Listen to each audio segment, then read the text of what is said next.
What is up, YouTube? How's everybody out there doing today? I hope you guys are having a fabulous freaking day. Here we go. We're gonna be getting back into the mechanical side of things in this channel, and I'm gonna start showing you guys how to work on cars again. You're gonna love it.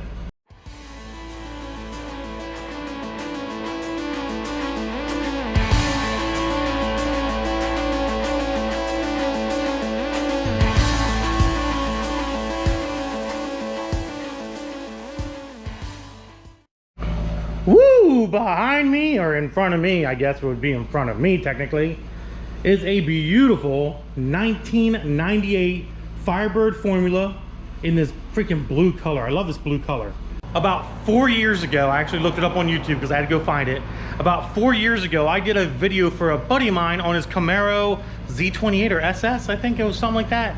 And it was the very renowned, very sought after mod that was always done back in the day on these F bodies, these 4th gen F bodies, and that was the LS6 upgraded intake. So people would go out and buy a Corvette LS6 intake and slap them on their 98, 99, freaking 2000 Camaro or Firebird Formula or Trans Am. And it would be a nice little jump in horsepower, and it was also a very easy, I wouldn't say easy, but a simple mod to do. The intakes were running like $300 or $400 back in the day, and believe it or not, they're still that expensive. They're still not cheap intakes to buy. And considering the fact that these Trans Ams and Camaros are getting a lot more popular with the younger crowd that doesn't have a lot of money to spend, $20,000 or $30,000 or $40,000 to be able to buy a Corvette or a newer Camaro like a 5th gen or something of that nature, you can go out and you can find one of these formulas, 98, 99, 2000, 2001, 2002 Camaros for a pretty decent price, all depending on mileage, condition. And the beautiful thing is, this is what started it all, guys. These cars right here with the infamous LS1 engine is what started it all. That's what started it all. That's what you got to understand. A lot of people might not even remember these cars from back in the day because of how much older they're. Coming on, my car is a 98. My race car, my Formula, that's a 98 as well. That car's over 20 years old. 20 years old. And a lot of kids that are buying these cars nowadays for $3,000, $4,000, $5,000, $6,000, they're not even 20 years old yet. They weren't even born when these cars were coming out, basically. So it's nice to see one of these cars in the shop again, and we're going to be doing this very simple mod again. I'm going to show you how to do it. Hopefully there's a whole bunch of new subscribers that would be interested in watching this. We're going to go over here and we're going to first look at the differences of the LS6 intake compared to the LS1 intake. Let's pop the hood. So basically, guys, this is your LS1 engine in a 98 to 02 F body car, Camaro, Trans Am, whatever. This car obviously already has long tube headers and everything on it, and we are replacing the LS1 intake with an LS6 intake. Now, this one's a little different because this one is a automatic car, so you do have to move that dipstick tube kind of over that way in order to get that intake off after you take the air box off and all that stuff. These are kind of a pain in the ass to do because of the fact that half the engine is underneath that cowl, which is never a fun thing. But as you see, he already has an EGR block off plate on this car, and the EGR has been disconnected as well for race mode only, for non-street use, which is totally legal and fun.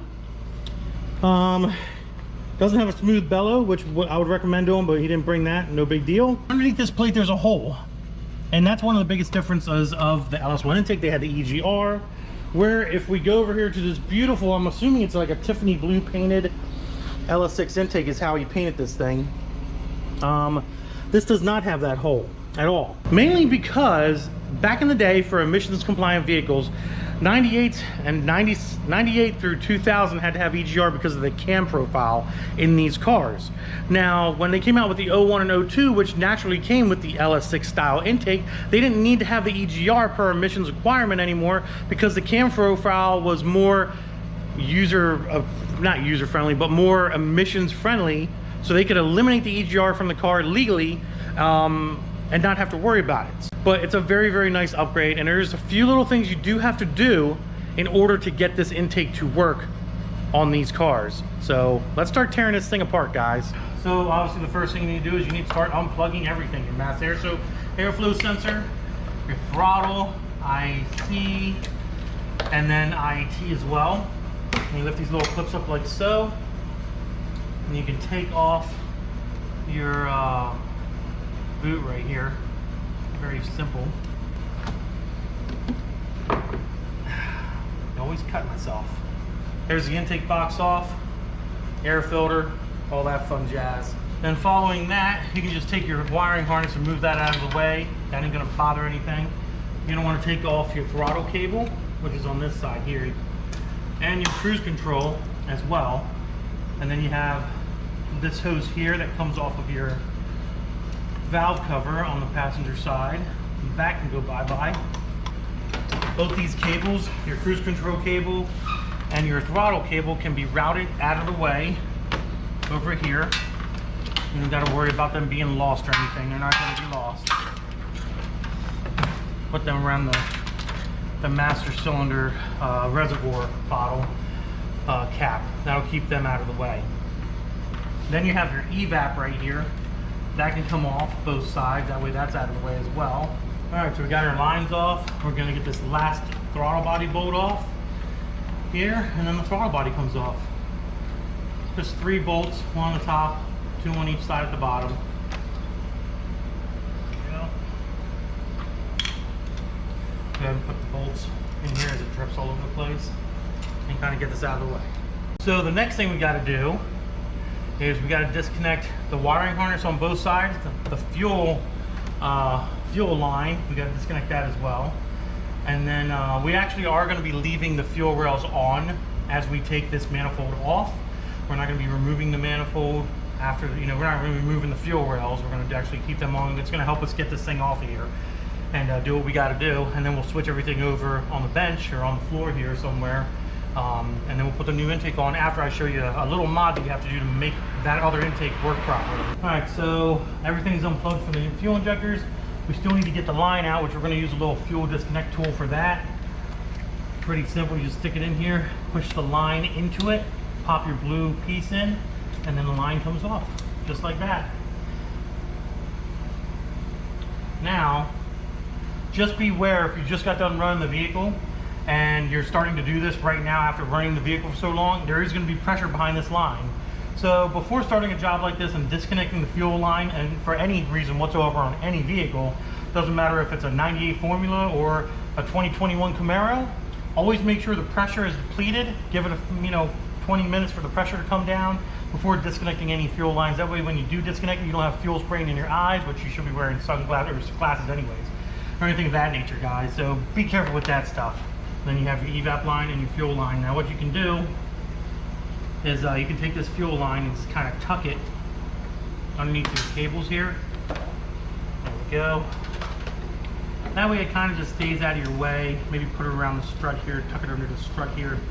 You don't want it to be splashing fuel, because there is still fuel in the line, so you don't want to be splashing all over the place. The next thing you want to do, and a lot of guys don't do this, but I do, is I leave the brake booster line on the intake and I pull it from the master vacuum cylinder there is what I do. And I then pull it right out with it. I just find it to be easier that way, honestly. So that's why I do it that way. Then we come over to the other side,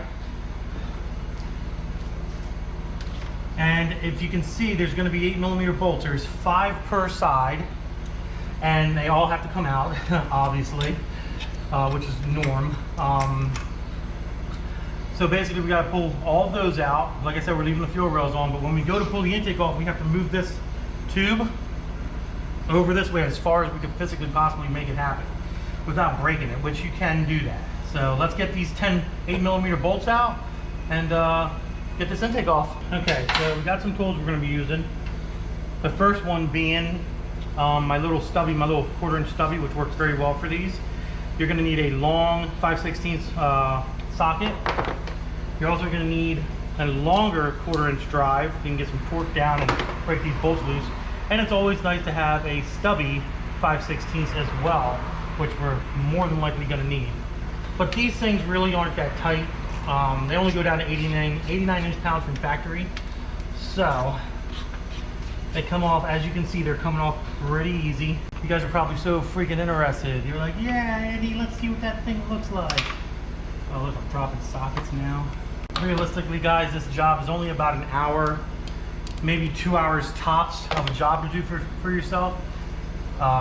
It does not take long at all. What a lot of guys do is when they're either pulling the intake manifold off or putting the intake manifold back in, they crack this plastic and don't realize it until they go to start the vehicle up, and then you have to do this all over again. So you have to be very, very careful. Usually what I do is I'll lift the manifold up as much as I can and slide it forward, but that's why I take this off as well. That way this kind of can feed around it and not be bothered by it at all. So let's get this manifold off. First things first is this guy here needs to be moved. Now, I know you guys are thinking, oh my God, you're bending the hell out of that automatic dipstick tube. Don't worry about it, guys. It'll survive. It will survive. It will survive. It'll be just fine. Now you see how I lifted up on the back there? All right, so your brake booster line, vacuum line is going to be behind some wires. You can just take a flashlight, look back there, fish them out. And then, oh, there's one other thing. There's a vacuum hose. Almost forgot about this. On this side, before you can even pull anything really apart, there's your map sensor back here and a little vacuum hose that needs to come off. There we go, guys. She's off. She's out. Just a few little things back there that you definitely need to keep in mind that are going to be back there. Here's our brake booster line right there. Don't want fuel leaking off here. And then if you look on this side here, guys, right here, hopefully you guys can see that, I don't even know. So right back here, guys, you can see there's a little tube for your one vacuum line and your map sensor. That's all going to be transferred over to the other intake manifold. That's basically what the valley of an LS1 looks like right there. Pretty simple, not anything crazy. Let's get a little bit more light on here, but you see how dirty everything is. As you can see, it is disgustingly dirty. Lots of dirt. We're gonna get the vacuum out. We're gonna clean all this up. And there's a few other things we gotta do to make sure that other intake fits. I'm sweating my ass off, and my GoPro is starting to die. So I'm gonna go ahead and charge that up. And while that's charging up, I'm gonna go ahead and I'm gonna vacuum all this up, do my modifications that I need to do to get this other intake manifold to work, and then we're gonna start putting her back together, guys. Hope you're excited. Hope you're excited. All right, guys. Did a little bit of work, a little bit of cleaning up. As you guys can see, we cleaned up inside the valley there. And then we also cut some plastic pieces off, which we need for clearance. These are little clips and things right here that you will see when you take your intake manifold off. Just take a razor blade. This is just paper, like rubber paper or whatever the hell it is. Just go ahead and cut that all off. And then you'll be left with just the wiring loom for your knock sensors right there, and that's it. The other thing I recommend is pulling those knock sensor cups up and siliconing them back down. That way no water gets in there over time, which more than likely it already has. But just a nice little safe precaution. Put a little silicone on there, which I'm going to do, and put them back down. The other thing you want to do is a lot of guys will switch over to the LS6 style crossover tube for the head. I don't personally like that. The reason why I don't like that, I'm going to explain to you, is it restricts number 8 and number 7 from letting water and gases from the engine vent out from the back, which is the lower end of it. That's why number 7, number 8 gets hot sometimes, and I don't like that. Even on my formula, I still have the original cross fence hooked up, all 4 corners. So what I'll do is I'll take a little hammer like this, and I'll hammer them down as far as I can get it as close to the valley cover as possible without going flat on them. And I'll test clearance, and I've done so many of them, I know how I need to knock it all down and stuff, and how I can hammer it down to keep it out of the way. It's mainly the front here is what you got to watch out for. But even the back as well, just slowly hammer it down kind of like this. You know what I mean? Get it close to, you know, to that valley cover. Not go crazy, you don't have to like go, you know, He-Man bang, bang, bang on it, but just enough to give it some clearance in the front and in the back as well. So, now the next thing, I'm sweating because it's so freaking hot. The next thing we got to look at is the differences between the 98 intakes and the LS6 intakes and what we got to do to help with modifying them. So as you can see, hopefully you can see, I don't know, there we go. On the 98, 99, and 2000 intake, the bottom of these intakes are wild, like wavy. They have a hump in the middle, you know what I mean? So it's very easy to distinguish one of these intakes from, for example, an LS6 intake, which obviously does not have that hump. It's actually flat. But what you need to do is you need to go in here with a grinder and you need to get all these ribs off of here. All these ribs need to go bye-bye. That's going to help a lot with clearance on the intake manifold for the valley cover and those tubes going under there as well. A lot of people don't do this. They'll just do the front crossover tube, but I like to keep those 4 ports open so the engine can vent properly. So what I do is I shave these all down and then I'm good to go. I have all the clearance I ever needed. So we're gonna go ahead, get this shaved down. All right, there you have it. Just a nice little buffer pad and gets all those grooves out of there, which makes a hell of a lot more room for all that piping and stuff that's under there. So it definitely helps with clearance issues for the LS6 intake manifold, as you can see.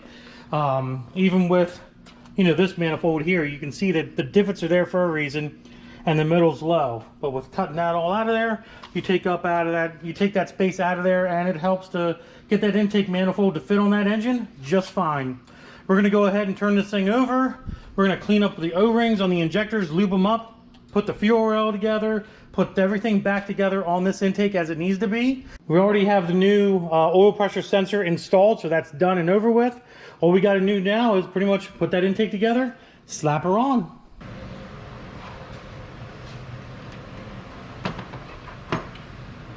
Alright, so just gonna take our time,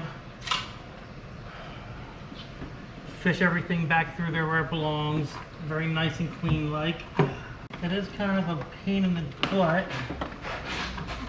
to get everything back here, but with a little bit of patience. The other thing you need to do is plug in. You can't forget to plug in your map sensor, and don't forget that vacuum hose too. Very important that that vacuum hose gets plugged in. Kind of a pain in the ass to get to, not gonna lie. All we gotta do now is just get that intake manifold sat down on there flush and make sure that it does sit flush and it doesn't have any issues. And I tell you what, guys, that thing does definitely look like it sits there just fine. So it's pretty easy from this point forward, honestly. It's basically just the opposite direction of putting everything together, plugging the injectors in, torquing everything down properly, and that's pretty much about it. Getting the throttle body back on and all that jazz. So we're gonna go ahead, we're gonna get that done real quick, get it all bolted down, get it all put back together, and then guys, we're gonna fire it up, make sure we don't have any leaks or drips or errors, and hopefully it all works out. So let's get it all buttoned up and then we'll be back. All right guys, we have the intake on. Everything is 100% completely done in this engine bay. And I'm not gonna lie, that Tiffany blue, I guess it's Tiffany blue, it looks pretty good under the engine bay, or in the engine bay there. Maybe he'll do some other accents. This customer will do some more accents to the vehicle with more of that blue in different places. Maybe he'll paint this, maybe he'll paint his SLP lid blue or something. I don't know. But it doesn't look bad with the blue of the car. It probably would have looked a little bit better if that was like a darker blue to match the car a little bit better, but nah, not my car. And if he's happy with the color, then that's all that matters. So we already have a tune loaded up in this sucker. And all we have to do, I'm gonna make sure the door is not open all the way. All we gotta do now is make sure it fires up. Hopefully it does. But let's see, guys. It did have a check engine light on when it showed up. And hopefully it shouldn't have that check engine light on anymore. And we also put the oil pressure sensor in, which is over there. So that should be steady. He was complaining about it like fluttering a lot. So let's see if that works as well. Oh, fired right up. No more check engine light. It looks like our oil pressure sensor is working the way it's supposed to be working. I'm super happy about that. Let her warm up a little bit, guys. And as she's warming up, I'm gonna go check for fuel leaks, make sure everything's kosher and make sure everything is good. All right, everything looks good. We don't have any fuel leaks or anything, no leaks, no drips, no errors. I'm extremely happy about that. Go ahead and shut the hood here. I think I got all my tools. Yep, got all my tools out of there. Oh my God. There is nothing more aggressive, guys. There is nothing more aggressive than the front end of a Trans Am or Formula with a Ram air hood on it from the 98 to 02 model year F-body 4th gens. It looks like it just wants to eat you up. Crazy. Always love the body style of these cars. Always love the body style. What do you think, Sky? Sky's here at work, sharing some time with me. I like it. Get some exhaust sound here. Oh yeah. Sky, why don't you go in there and rev it up a little bit? Just tap the gas a few times.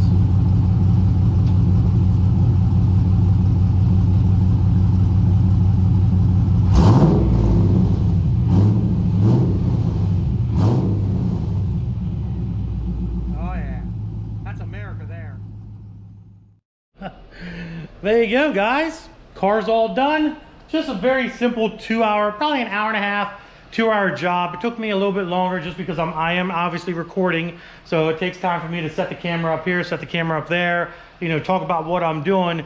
But in all honesty, if I was doing this without recording, doing it, I'd have this done within an hour, hour and a half at the very, very most. Very quick, easy job to do. Hopefully you guys out there that buy one of these 4th gen F bodies have learned something. There was one other thing I did notice about this car.